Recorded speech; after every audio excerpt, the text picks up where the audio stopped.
2022-23 অর্থ বছরে Alibanda eco tourism সেন্টারের অবকাঠামো নির্মাণ কাজ শুরু হয়। বর্তমানে সেখানে তৈরি করা হয়েছে 6তলা ভবনের সমান উচ্চতার একটি ওয়াচ টাওয়ার, যেখান থেকে সুন্দরবনের বিস্তৃত সবুজ দৃশ্য দেখা যাবে। রয়েছে 1.5 কিলোমিটার দীর্ঘ ওয়াকওয়ে।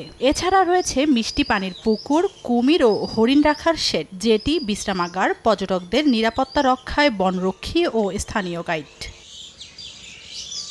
বাগেরহাটের শরণখোলা উপজেলার লোকালয় থেকে নদীপথে মাত্র 40 মিনিটে পৌঁছানো যাবে আলীবান্দা ইকো ট্যুরিজম কেন্দ্রে।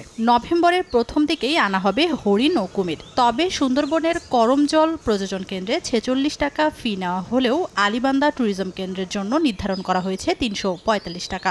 এ কারণে ক্ষুব্ধ দর্শনার্থী ও ট্যুরিজম ব্যবসায়ী। প্রবেশ ফি কমিয়ে দর্শনার্থীদের ওঠানামার জন্য আরও 2টি পন্টুন নির্মাণের দাবি ব্যবসায়ী নেতাদের।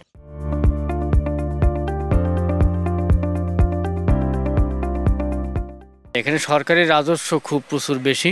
করমজলের নেয় 46 টাকা, এখানে জন প্রতি 345 টাকা। সহনীয় পর্যায়ে নিয়ে আসা হয় যাতে টুরিস্টের জায়গার প্রতি আগ্রহ বেশি হয়। ট্যুরিজমটা চালু হলে আমাদের একটা কর্মসংস্থানের ব্যবস্থা হয়। শরণখোলা বাজারে একটা পল্টন এবং ঘাট চাচ্ছি পর্যটকদের ওঠানামার কারণে, কারণ পর্যটকরা যখন ওঠানামা করে তখন অনেক ক্ষেত্রে নদীতে পড়ে যায়।